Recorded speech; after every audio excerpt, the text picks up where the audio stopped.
Okey, untuk 5.3 bahan tambah makanan, apa yang penting ialah ni jenis bahan tambah dalam makanan. Tengok ni jenis dia, ada pengawet, pengantioksida, pengemulsi, perisa, pemekat, penstabil, pewarna. Lepas tu apa yang perlu tahu ialah fungsi dan contoh dia. Okey. Setelah pengawet ni, fungsi dia apa tu? Menghalang atau melambatkan pertumbuhan bakteria atau kulat supaya makanan dapat disimpan lebih lama. Ni contoh dia. Contoh bahan tambah, garam. Contoh makanan, ikan kering. Gula untuk jam, cuka dan jeruk. Okey, ada asid benzoik, natrium benzoat, natrium nitrit, sulfur dioksida. Okey. So itu contoh pengawet. Okey. Kemudian kita ada apa lagi? Jenis bahan tambah pengantioksida. Fungsi dia tu, okey.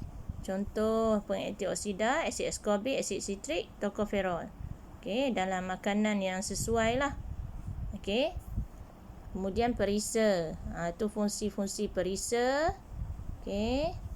Ni contoh perisa, monosodium glutamat, aspartam, sorbitol, stevia, ester. Okey.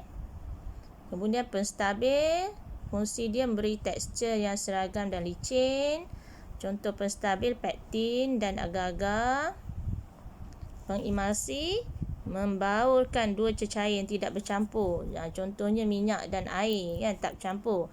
So tambah pengemulsi. Contoh pengemulsi, monoglycerida atau diglycerida dalam peanut butter, mentega kacang, dan lecithin dalam coklat.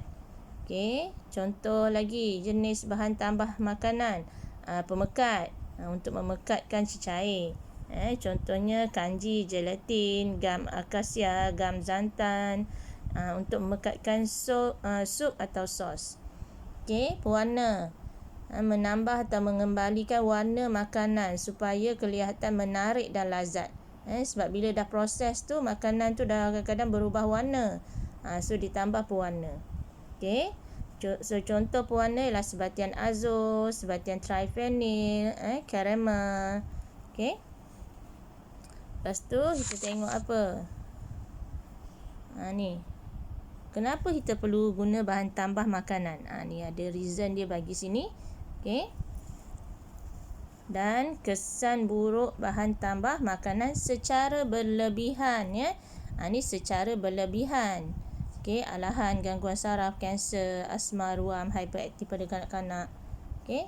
So ni ialah antara benda yang penting dalam subtopik 5.3. Very simple.